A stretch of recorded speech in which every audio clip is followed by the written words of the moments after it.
So if we could just start with your name, let's slate, in other words. So give me your names. So my name is Genesis Santos, and this is... I'm Manuela Agudelo. And you're the dancers in the Genesis Dance Project, is that correct? Yes. All right. And how did you feel about the experience? A lot of feelings. We hadn't been dancing intensely for a year, and before that we graduated not too long ago with our dance degree. So it was weird to get back to dance after a whole pandemic, after not having danced, after struggling with a lot of mental and emotional instability. But it was also super exciting just to be with my sister. And yeah, it was a learning experience about what movement feels good, what movement doesn't feel good on my body, and how do I use all these different things that my body can do to express all of the intricacies of what it's like to experience this life in such an intense way when you're struggling with anxiety and depression and stuff like that. Yeah, it was really exciting to step into the studio, and I remember the first moment when we started dancing was really special. I really enjoyed hearing live music and being able to, look at Genesis's eyes and just start moving. That was just really special, and it reminded me of why I love to dance. And I feel like through the pandemic, as much as dance has always been my first love, I was starting to feel a lot of frustration over how it wasn't feeling the same anymore. And it was just exciting to be back in a space where there were more opportunities and more space, more support, and receiving that support from the team and from the music and the purpose behind the project being so specific. And like Genesis was saying, for the project to emulate some of the very important moments in this past year for both of us has been really special. So moving in the space, having more of an opportunity to move, more of an opportunity to move for a specific project and to work together to tell a story that's so special. It was a pleasure. It was really cool. Was there a particular part of the dance or that communicated to you or says something that you want people to know?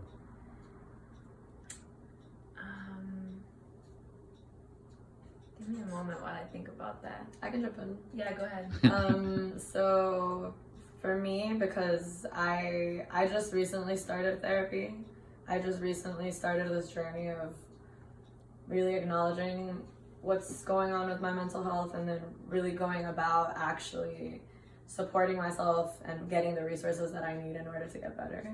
So for me, it's really been looking at the piece and finding the moment where I'm manipulating and compressing Genesis. And from the very moment when we even improvised that was a really important moment to me, because that's something that I've been doing all my life, with compressing my feelings to satisfy people around me. And that's been something that I've done for so long, and to physically do it really articulated how physically and emotionally laborious it is to compress your mental health and not nurture it or care for it, and rather tell it that it can't exist, that it cannot exist, so that it shouldn't.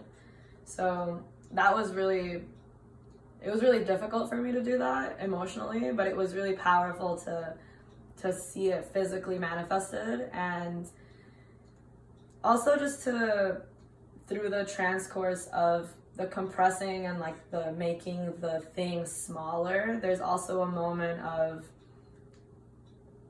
of comfort, because it was also being represented by someone who has supported me during this process. So it was kind of in remembrance of compressing something and how difficult and challenging that is, but also when you give in and allow yourself to feel your feelings and not run away from them, there's also a sense of alleviation in that, and it felt really freeing to do it and to go through the process of what it is to compress, and then letting it go and doing that physically was really symbolic for me, and it did a lot for me in a therapeutic way. So I really appreciate that part. Yeah, there's something so powerful about like physically doing something that happens internally and emotionally. Like to be able to articulate and to actually be able to do it is liberating, because it's like no longer this abstract thing that exists on in your mind. But yeah, on the flip side, like for me, that part was super powerful, that moment of like compressing, because for me, I was the one being compressed, and in real life, that is my experience, is having learned to be compressed, to be meek and impressionable, and to be what I'm supposed to be as a woman, according to, you know, the religious beliefs that I grew up in. And so it felt really normal when you were just like pushing my body, and even though I was giving you resistance, right? Naturally, when I'm told not to question, there's this resistance, but at the same time, there's like this like giving up and like, yeah, I'm gonna allow you to manipulate and move me. And there was something about that felt so natural. Yeah. And it was really sad to think about, but also like cathartic to experience it physically. Yeah. So like even though it was difficult to physically manifest something that's hard for both of us, there was just, I think that there's something really specific about having it be a tangible experience and not just something that's looming in my brain or in your brain as well. So it was nice to really see what it looks like, to feel it, to touch it, to smell it, like to be with like the physical representation of what you're experiencing, and also just what that'll do for people who are watching it. Because I wonder, you know, if there's other people who have that same experience, and I'm sure there are, who feel that way, and to be able to see it and then maybe feeling it in their bodies, they don't know how to put their finger on it, but then once they see someone do it physically, they might be able to like access the feeling that they're trying to identify that they're going through. Yeah, can you both talk about that a little bit more, about what you think the dance will mean and what it will communicate to the audience? Or how, put another way, how would you hope that it would be perceived? I guess I hope that people will see how complex mental illness is, and how you can be really high functioning in this life and be struggling so much, like, and not be living any kind of quality life. And so I guess I kind of want people to see that there's more there than what's on the surface, and than what we're seeing. Yeah, it's intense. Yeah, it's really intense. I think it's also like to support that. I think it's also important to me to show everyone, but especially like young women and young women of color, to show them that successful artists and people like us who are having success in our art and doing things with our art are still struggling a lot, and that it's okay to struggle, and that struggling isn't something weird or taboo, and it doesn't make you crazy or sick or other to struggle. It doesn't make you less powerful if you struggle, and it doesn't make you weak to ask for help or seek help or to find support. And I feel like that's a really big common thread for different women of color, especially like Black and brown women and Indigenous women. I feel like there's this very strong that there's a really strong responsibility put over all these women, where they're expected to be strong and they're expected to carry so much.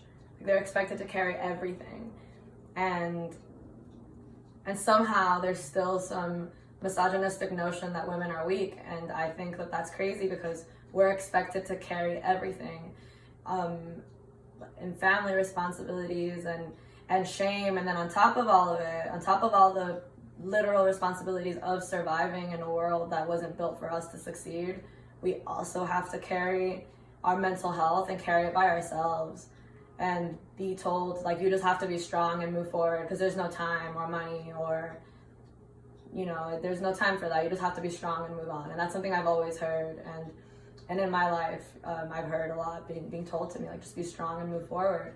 So, you know, I want to challenge that and say that this is also strong and moving forward, you know, sitting down and crying and seeking help and making art about what you're feeling, and creating a pool of resources for yourself and helping yourself is also strong, and it's also powerful, and it's also you moving forward. So, you know, I hope that this work comes to people that are going through something similar, and to anyone that can, you know, identify with it. I'll be so happy that I would be very happy if they find some sort of support or alleviation, or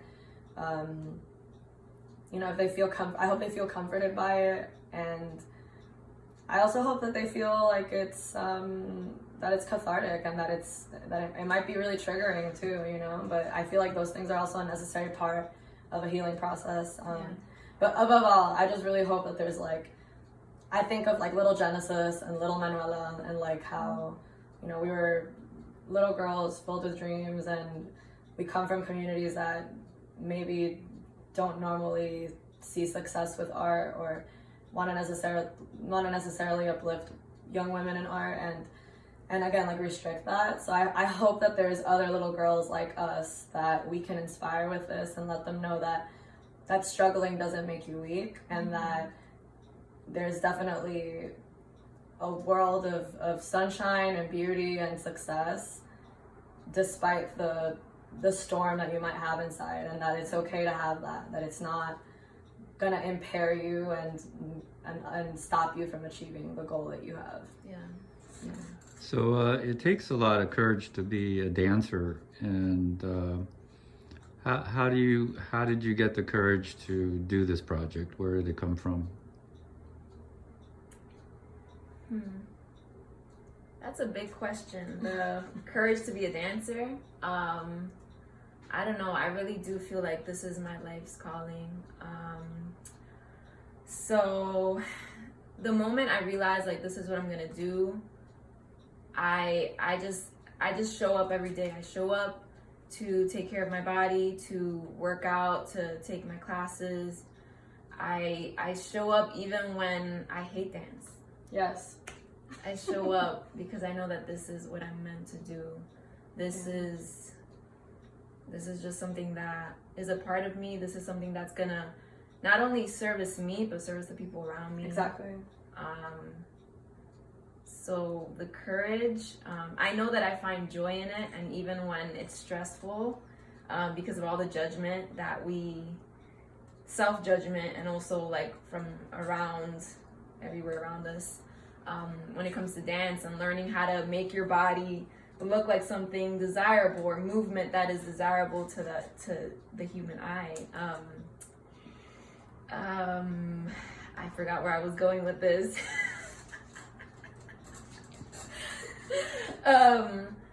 Yeah.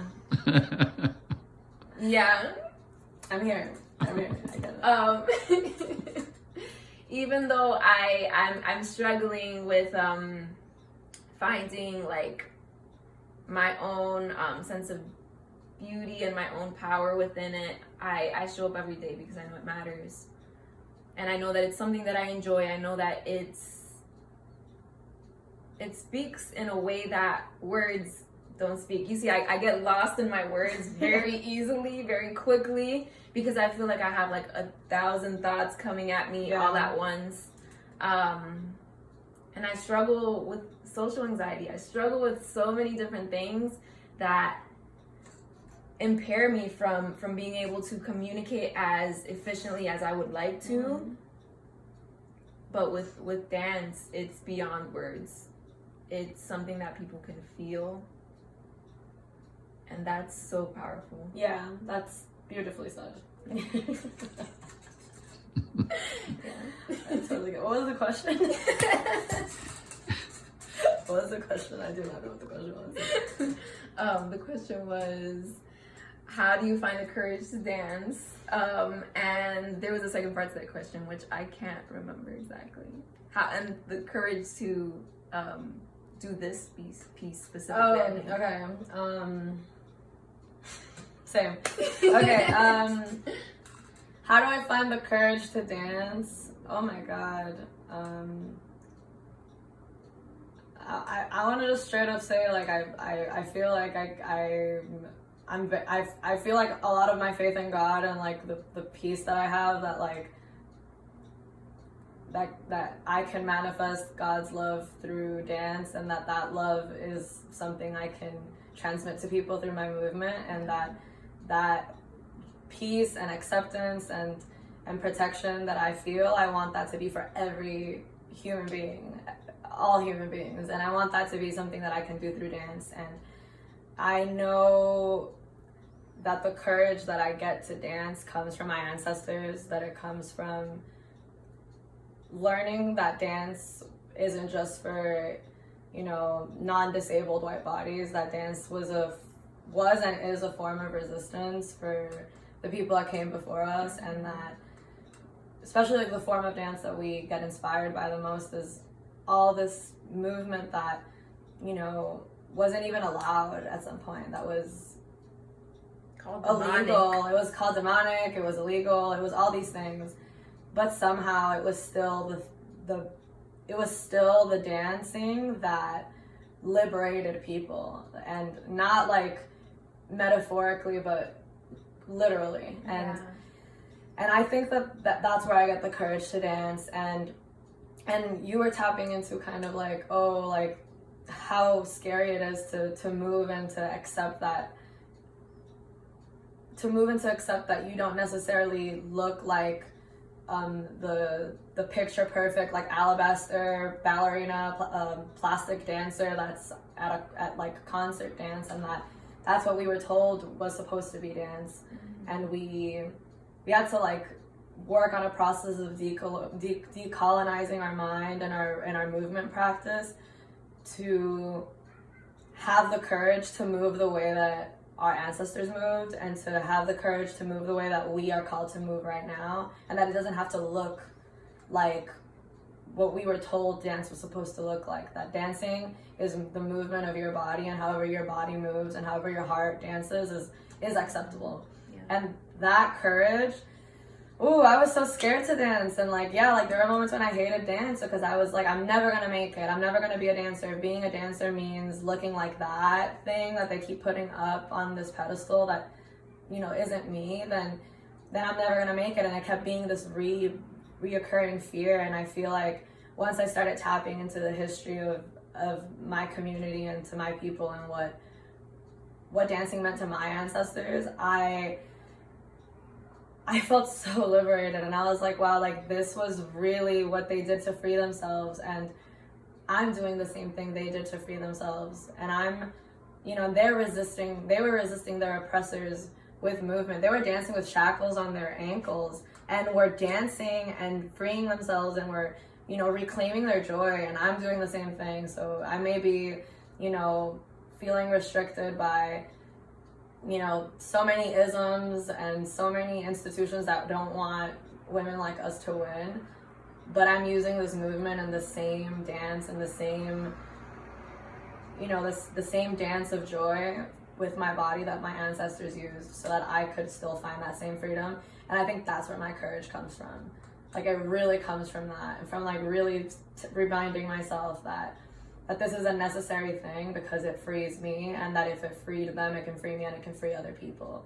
So just like tapping into how I want to find freedom through love and through joy, and moving for joy, not moving to satisfy, like, you know, because I remember like speaking to like directors of dance at some point, and them being like, oh, I'm selling a product, and if you can't learn fast enough, and if you can't, you know, get this done quickly enough, then I can't sell a ticket at a proscenium theater.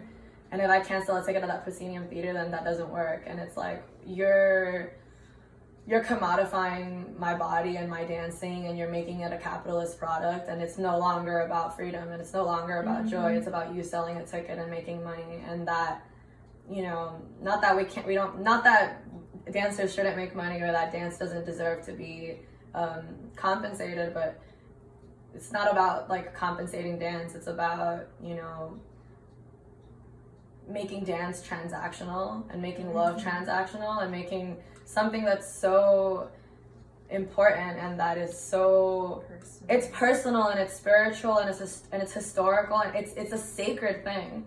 So for you to put money and all of these isms over this thing that I love, it's been such a difficult act to strip away all those things and still be like, no, I started dancing because I loved it, and it's under there, you know, and I'm like peeling away all these things that I was told. You have to remind yourself of exactly, all the time. And I have to keep reminding myself. So even when I'm in my ballet class, and I'll have a panic attack in ballet, and I'll be crying, and I'm like, I'm never gonna make it, I'm never gonna look good, I'm never gonna get booked, I'm never gonna pass an audition, I'm never gonna, you know, and I'm crying, and this is recent. This isn't even like a long time ago. This is recent. This is like a few weeks ago. Yeah. And then calming down and reminding myself, like, no, I'm not dancing to be that thing that I was told to be.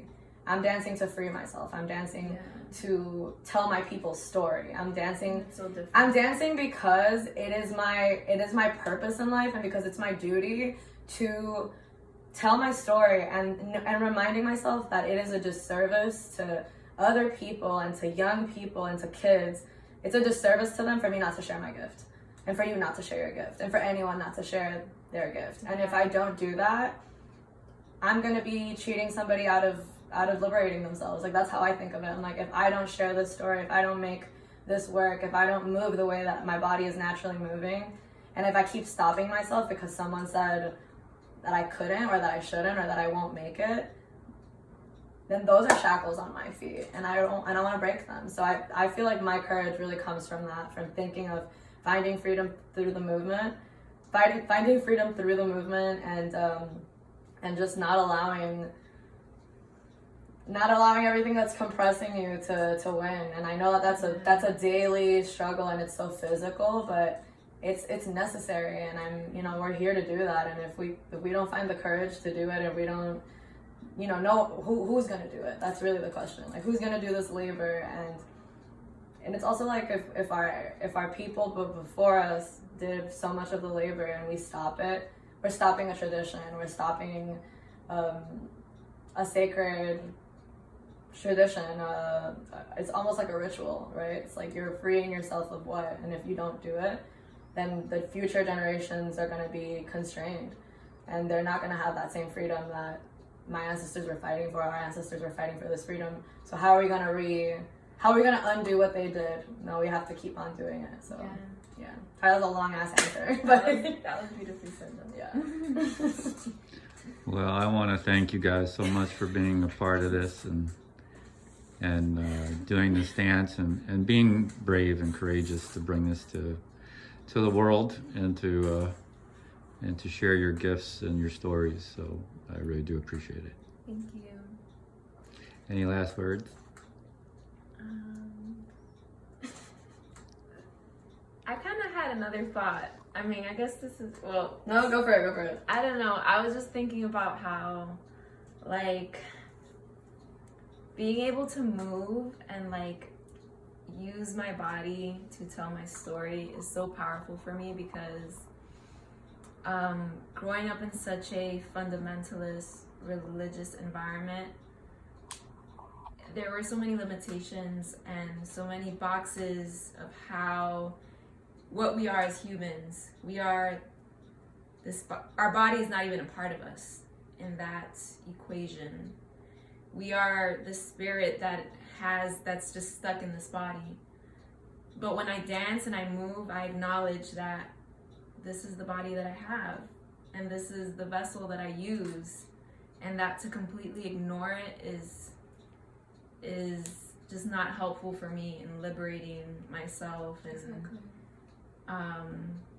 And so it's just super empowering, and I don't know why I added that in, but I just felt like it had to be said. I think it's important that you said it, and I feel like you shouldn't have left it unsaid, because it's true. It's like with dance, we acknowledge the bodies that we have and we care for them, and I think specifically for you, just because I know you so well, I feel like dance emboldens you to take care of your body and to accept that today you have to continue with it. That you have to continue with your body, to accept that today, like it's important for you to continue with it, and to align your soul and your body, and to know that it's important, and that it's purposeful, and that it's here for a reason, and you know, and to like not give up on it, and to not give up on it, because you know that's the reality of a lot of people struggling, is that often we're like, when is this over?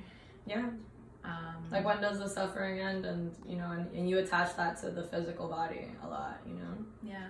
So this practice reminds me that there's something, like there's worth in me. Mhm. There's worth in living. So Yeah, definitely. I think dance definitely, it validates that, and then it disproves all of the things. Like, when you go back to the origin of dance and movement, like it disproves all of the reasons why we hate it. It's so weird. But it's true. It's like, once you start moving and coming back to that place where you're like, whoa, like my heart is racing and I'm sweating and I'm, you know, you feel all these endorphins and you're like, whoa, like I'm back, like I feel it. I'm alive. I'm alive, and you feel alive, and you're like, like I'm living and I want to live, and you know. But it's so weird, because it's like you're dancing to disprove the very things that dance culture has hurt us with. And it's like, it's so weird. So it's this really weird process, because everything is so compenetrated, and yeah, and I think like dancing is definitely, I think, what was this thing that people say? It's like waking up every day is an act of resistance, you know. And like, I feel like dancing every day and choosing to dance, and well, because some people just, I don't know, like, if some people are so sad they won't get up, and Yeah. I don't know, there's been times when I don't want to, like I don't want to get up, or like I don't want to do anything, and for me it's like, yeah, like getting up, but like I know I'll get up to dance, you know, like I know I'll get up to move, I know I'll get up to do that, and it gives you purpose, and it doesn't let you give up on your life and on yourself and on your dreams, and you know, and in a lot of cases, for a lot of us, it's like there's no other choice. Like, this is what we chose, and there's nothing else. That's it. Like, this is our survival. This is survival, and it's we're not just dancing because like it's a hobby, or because I don't know, like someone's making us, or it's a hobby or whatever. It's survival. Like, this is it. This is what we have, and this is what we were made to do, and there's nothing else. And it gives us it gives me a sense of understanding. Like, it allows me to be in touch with my intuition, and knowing like when I need to take a break, when I need to move forward, when I need to push past something. It helps me. It's like a thermometer.